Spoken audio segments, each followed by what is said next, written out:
Trauma Therapist Podcast Plus listeners can listen to episodes early and ad-free right now. Become a Plus listener by going to Apple Podcasts, searching for the Trauma Therapist Podcast, and signing up today. Welcome to the Trauma Therapist Podcast, a show about the incredible people dedicated to helping those who've experienced trauma. My name is Guy McPherson, and my mission is to raise the awareness of trauma and to inspire each of us to help those around us. All right, you ready to do it? I'm ready. All right, here we go. So 5, 4, 3, 2, and 1. All right, folks, welcome back. Very excited to have back Ali Capurro. Ali, welcome back. Hey, Guy. Good to be here as usual. Awesome. So Ali is a licensed professional counselor in Boise, Idaho, and has a master's degree in marriage and family therapy. She's also the host of the Sneaky Powerful podcast dedicated to somatic experiencing. She's created an offering to anyone interested in the way stress and trauma impact us, specifically through SE. On the podcast, she interviews various SE practitioners, including faculty who have all graciously shared parts of their work with SE, as well as personal stories. And as you just explained, you're just back, fresh off the boat from facilitating, helping out there. Yeah, right. We just had a training. I got to work with Joshua Silve, who has been on this podcast. And yeah, it's such a enriching experience. So I'm happy to be here after that instead of like the stress state I was in before that. So for those listeners, maybe who didn't catch you initially, just remind them where you're from originally and where you are currently. Originally, Guy, like the days of Fresno, California. Yeah, originally. Yeah. I'm not supposed to say that. I think I say that every time, but yeah, I think one of my family members said, it's like sorry, Fresno, but the armpit of California. I don't know that that's true, but that's like, it's got a bad rap, I think. But anyway, that's where I'm from. Okay. I'm in Idaho, outside of Boise. And yeah, so much between. Okay. So let's take a step back and how did all this start for you? How did this interest start for you? How did this passion start for you? Mm-hmm. Yeah, I like that question because I've been reflecting a lot, trying to culminate some of my experiences and see if I can put it together in a form that would be helpful to share. I think when we have a story, it's important to share because it helps so many others. So I've been reflecting on this a lot lately, but I would say that because I had trauma that I didn't know about, I had what's called psychogenic amnesia, or my brain protected me from knowing about my trauma. I had sexual abuse from a couple different perpetrators growing up. And I think when I was 21, I started to have panic attacks. I was also a psychology major, actually, before I was even before I had panic attacks. And then it kind of interrupted my path of psychology and it kind of turned me onto a different track. But yeah, that was kind of what started the process of like, what the heck is trauma? What's wrong with me? What is going on? Yeah. When you decided to become a psychology major, were you aware of your? Yeah. I was not. Yeah. Okay. So when a psychology major, what in high school or college? I loved it in high school, but then I went to a junior college for a few years in Aptos, California, basically Santa Cruz. Then I transferred to UC Santa Cruz as a psych major, and I think sadly within before I even took my first class, we had some really terrible experiences in Santa Cruz, my housemates and I, where someone tried to break in, things got stolen. Just really, I think, experiences that were I would say, cracked me open, the point of which my trauma got cracked open. And it's interesting because the more I work with people, the more I see a lot of people have a story where it's their trauma or their stress is sort of, I guess you could say suppressed, but maintained until something cracks them open. So yeah, when I was 21, I was cracked open and all my adaptations no longer worked. and I became what felt like a different person overnight. Um, yes. So then I started my my psychology program at UC Santa Cruz, and I was having panic attacks on campus daily, at home daily. I couldn't find footing. It was really hard. So I only lasted there. They used the quarter system, but I dropped out because it was so I was so derailed. Wow. It just reminded me when I had a panic attack, but I'm not going to go there. Yeah. So, what are you thinking? You're cracked Oh open, gosh. Oh my and gosh. and like right after these panic attacks start, Mm-hmm.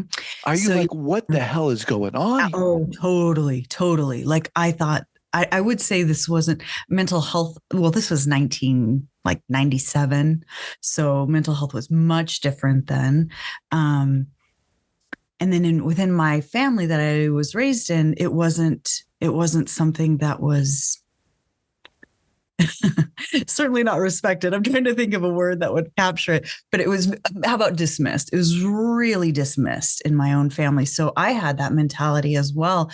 Even though I was going into psychology and I was very empathic, I just didn't feel like there was a place for me to not feel well Mm, emotionally. So yeah, I thought, to use the word crazy, I thought I was going crazy, because it was literally overnight where I thought, I can't. Yesterday I could control myself, and today I can't. Yesterday I could distract myself, distract anxiety. Today I can't. And it was certainly like black and white, day and that night. sounds scary. I was very scared. Did you tell people? Did you share Oh this? my gosh. And I was so ashamed.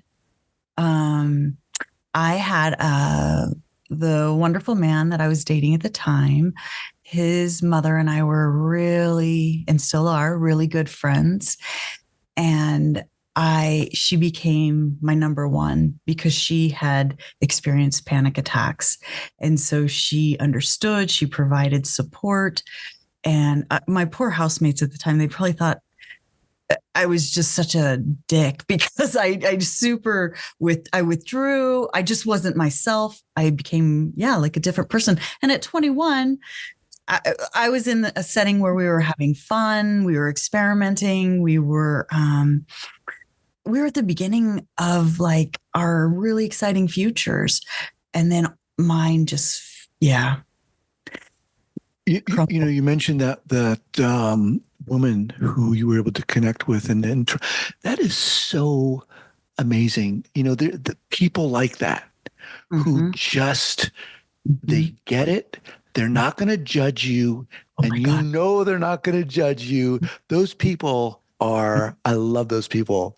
Yeah. Yeah. So, what do you do? What happens? How does this unfold? Gosh. One other cool piece was, again, the man I was with at the time, his family and extended family we were really close with. And they had a different, they had trauma actually. And it was trauma that they had spoken about like within the larger family. And it wasn't secret like what I had experienced was very secret and very not safe to be spoken of. So his whole family was actually really supportive, and I wouldn't say I could be my total self because my sense of self was so fragmented and disorganized, but I could show up and not be so ashamed and embarrassed. God, so embarrassed. I tried to hide it so much from friends, peers, because I just didn't know what it meant for me in my future. Aside from these people you were confiding in, did you seek professional help? So I did a little bit. I got some bad help. One of the qualities of the panic attacks for me was dissociation and derealization. So what I said actually when my first panic attack happened, I was in a movie theater with housemates, friends, and then my boyfriend was sitting right next to me.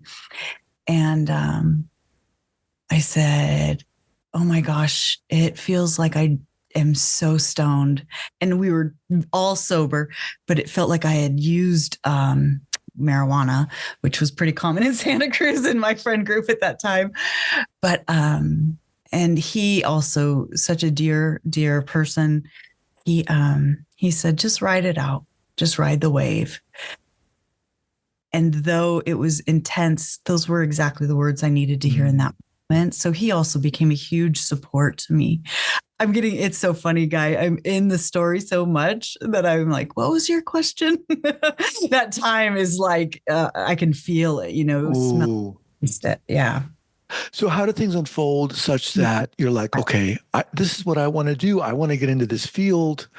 Yes. So when I was the dissociation, I talked to a psychiatrist there at UC Santa Cruz, and also talked to a couple different counselors.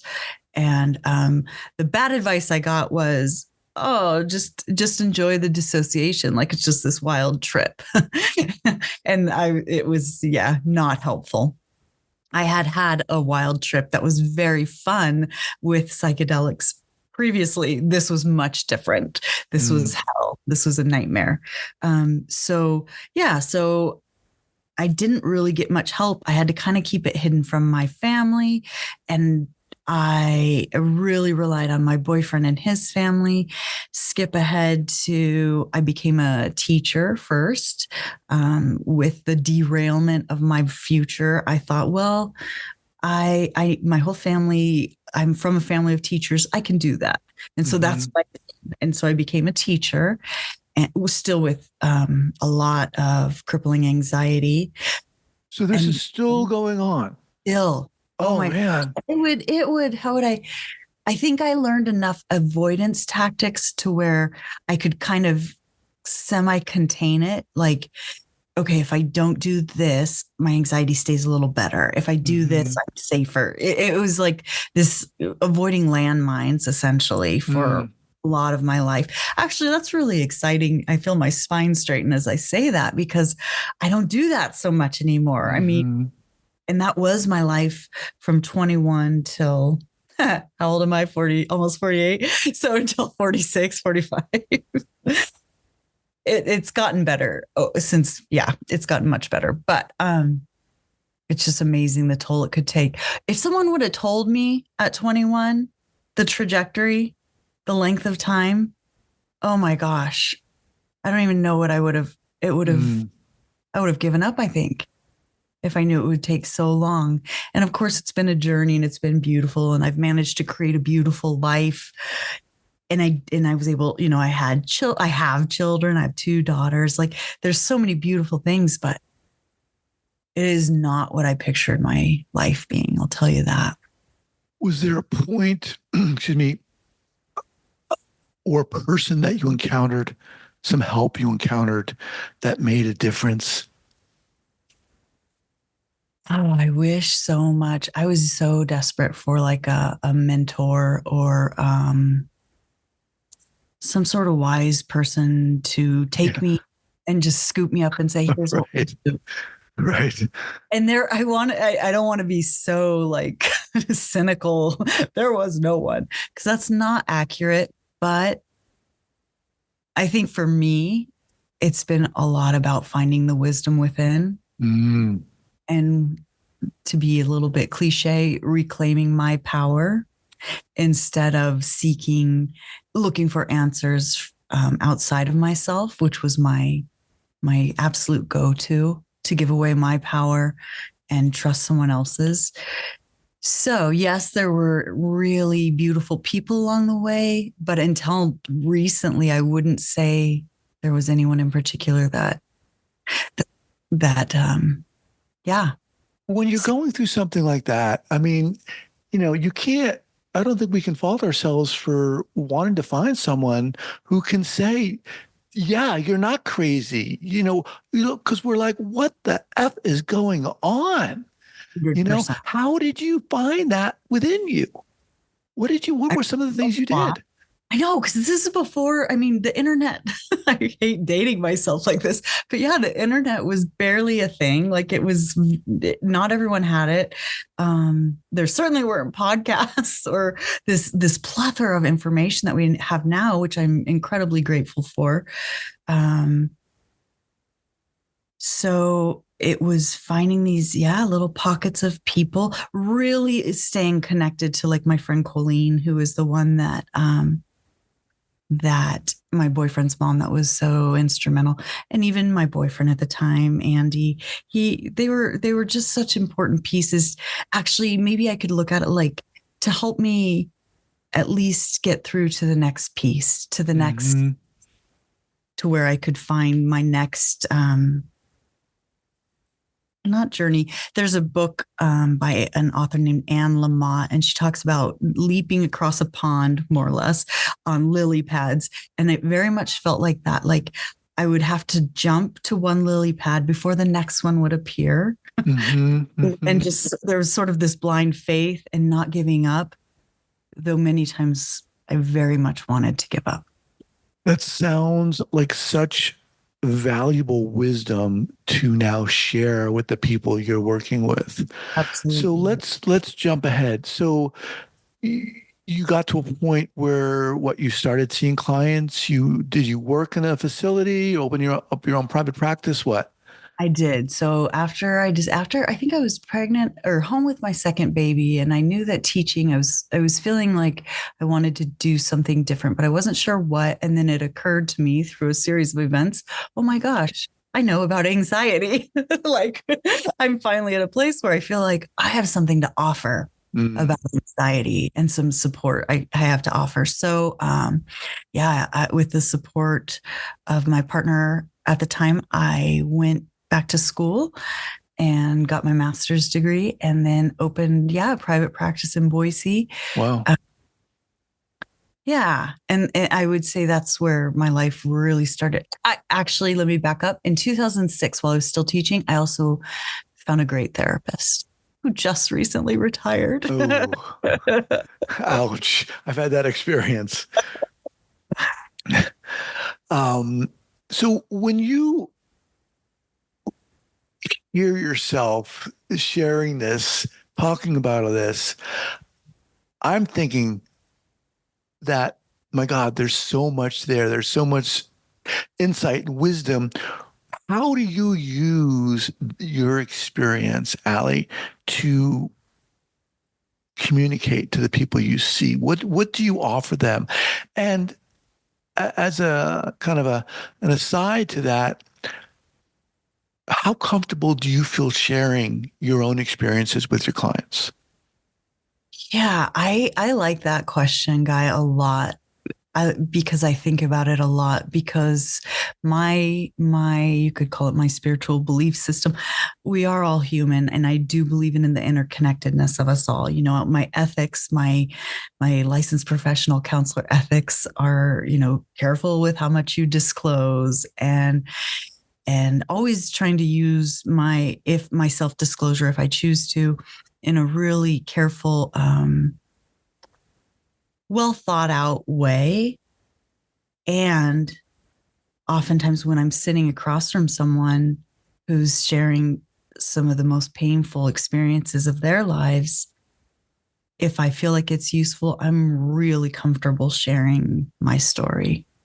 Yeah, I do hope to put it together at some point in Hmm.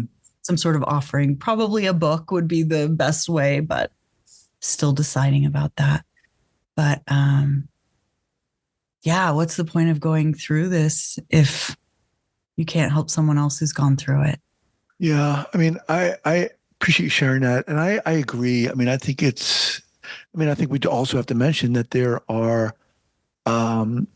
philosophies who completely are antithetical to that. They don't recommend or advise sharing anything. Right. And granted, each person's different and each client is different and context is different and so forth. But for me, I mean, people who are going through hardships like that, horror even, they Mm-hmm. need a human being. you know, and not just someone who's going to nod their head and say, yes, how do you feel? Or how does it make you feel? Or say more. I mean, that's crucial. It's Yeah, I think, crucial. yeah. It's so vital. Um, so what is it about somatic experiencing for you? How did you encounter that? How did you come upon that? That's also one of my favorite questions. It, I saw Dr. Peter Levine speak in Portland, Oregon in 2016. His book was recommended to me by a physical therapist in Boise, as a matter of fact, and it was immediate that I knew I wanted to do the program, which didn't make sense because I just recently graduated from Mm. my master's degree. And it was like, well, let's make some money and then pay for another training. But because I knew Was this it was, Waking the Tiger book? yeah, that was the Yeah. first one I was introduced to. Yeah. Yeah. Then trying to think, we had also, I think, probably, well, it was actually, now that I think about it, Bessel van der Kolk's book also came out around that time, maybe 2015. And that was, oh no, that was even earlier, because that's when I realized, oh my gosh, I don't just have anxiety, I have trauma. Mm. I'm listening because I'm having a lot of stories come up. I'll try to keep it brief. My mom is not alive anymore, but she was a really lovely alcoholic. And so in therapy, some of the things we worked on was the theme of alcoholism and growing up with an alcoholic parent. And that kind of resonated. But then when I read Bessel's book, it things clicked that had never clicked before.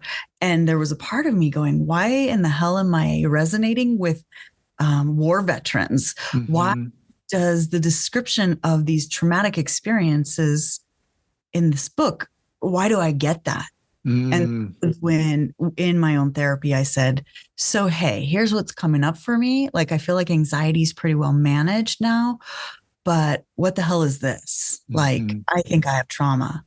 And through a very careful exploration, we discovered the sexual abuse over time and slowly. But yeah, gosh, it's such an important, so somatic experiencing. I think once I realized that I had trauma, I was looking for not solutions, I guess, but I was looking for support. And I had used EMDR, and EMDR was really useful for me. But somatic experiencing has been transformative.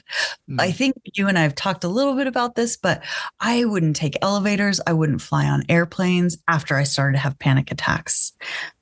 That was one of the consequences of avoidance. Like some of the things I chose to eliminate anxiety, or at least lessen.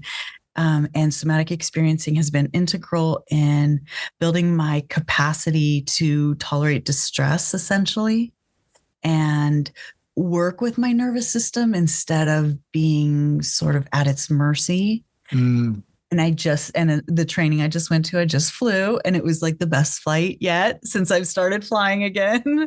And I rode on elevators. Yeah. So why somatic experiencing? Besides the community, I love the community dearly. It feels like it's got some, I think the roots of it, as I've heard Peter Levine describe, they're not from him. He's just synthesized and collected and done so much research and put it together in a way that provides healing opportunities for all of us. And I think it does empower the individual from within. Although I feel like it's important to know, I had this person, a professional, a suicidologist, say to me recently, somatic experiencing, I don't know, kind of dissing it basically. And he said, animals don't get traumatized. And I was like, well, that's not exactly the premise. Peter's question was animals in the wild don't get traumatized. And he said that trauma is a phobia of memories. And I didn't engage in an argument with this person because the setting was not appropriate for that. But it felt really dismissive and demeaning to have it be afraid of memories. Are you kidding me? No, that's not at all what it is. So another part of wanting to share my story and my love for somatic experiencing is educating about like what trauma is and kind of challenging these myths about what it's not. I like what you said about SC helping you kind of work with being control of or help manage your nervous system rather than be at the mercy of. That's really important distinction. Oh man. I just wanted anxiety to go away. I just like for so many years, I just wanted to go back to who I was and then to go, oh, this isn't about, I'm not ever going to be able to go back to who I was when I was fearless and 17. This is about becoming. And that was a big grieving process in itself. But I think that is, if you can step into that path, it's rewarding. Not easy, but rewarding. You know, I think I've said this to you. You have such an incredible way of articulating your story and sharing your story. And it's very personal. And again, I think it's a treasure trove of information to provide to your clients, however, ethically and professionally you could do that. But not everyone can do that. Having said that, how are you working with clients now? Is it just one-on-one? Is it group or what? So now I'm actually working in sort of a medical setting, and hopefully we'll be working with the emergency department in the town I'm in soon, which I'm really excited about because I think somatic experiencing is so valuable in those really early crises situations. And I do see clients or patients at the setting. I just have a real limited reach right now with my individual sessions. So, yeah. Okay. So as we kind of wind down here, the podcast, Sneaky Powerful, where are we with that? Yes. So I've taken a couple pauses just because of these other the jobs that I've been doing and the trainings I've been assisting at. Life. Exactly. Like I'm impressed by your skills, guys. As a matter of fact, you do it. But yeah, I have 2 episodes waiting to be published, I guess. So it's not as regular as I would like, but I still love it. They're just such conversations with such amazing people. And yeah. And that is Sneaky Powerful podcast. We'll have that linked up here at the show notes page at the traumatherapistpodcast.com. Ali, how do people reach you? What's the best way? A good way is, let's see, I'm inconsistent, but I do check my Instagram and I'm on there at Sneaky Powerful. And then actually there is an email that's connected to my Sneaky Powerful. It's just ali@sneakypowerful.com. Okay. And then through the SE website, I'm on there as well. Okay. All right. Well, again, we'll have those linked up. People, but yeah, I still love to connect. Yeah. Awesome. Awesome. Well, look, great having you back here. Thank you so much. You are welcome back anytime, and we'll be in touch. That sounds great. Thank you, guys. All right, Ali. Thanks. Bye-bye. Bye.